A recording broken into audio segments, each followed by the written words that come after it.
العديد من المواطنين سجلوا أنفسهم في صيغة السكن الترقوي المدعم البيا، بيد أن البعض قد يجد صعوبة في دفع الأقساط. مصرف السلام وفر للمكتتبين من مختلف ولايات الوطن عرضاً خاصاً يتمثل في قروض حلال يمنحها البنك، ويكون تسديدها عن طريق أقساط شهرية تقتطع من الراتب.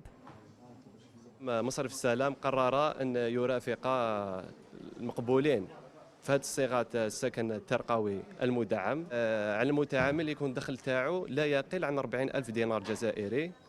يكون الاقتطاع تاعو للمصرف على حسب قدرة الاستدانة تاع المتعامل.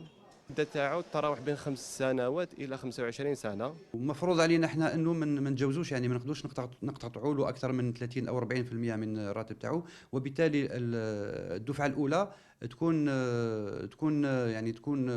هامه. هذا في حال اذا كان الراتب ضعيف، لكن انسان عنده اللي راتب تاعو يعني متوسط او كبير، راح تكون الدفعه الاولى تاعو يعني ما تعداش 20% من المبلغ سياره او من مبلغ سكن.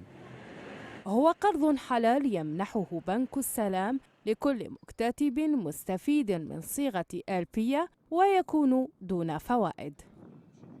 المصرف إذن يقوم بشراء هذا العقار، يشارك المتعامل في شرائه، بما يجعل كلا من الطرفين، كلا من المصرف والمتعامل، مالكا لحصة شائعة في العقار.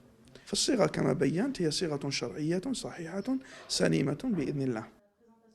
عرض خاص من بنك السلام من شأنه رفع الغبن عن الموظف المحدود الدخل ومرافقته في تسديد مستحقات سكنه الترقوي المدعم، على أن يكون التسديد في 5 سنوات.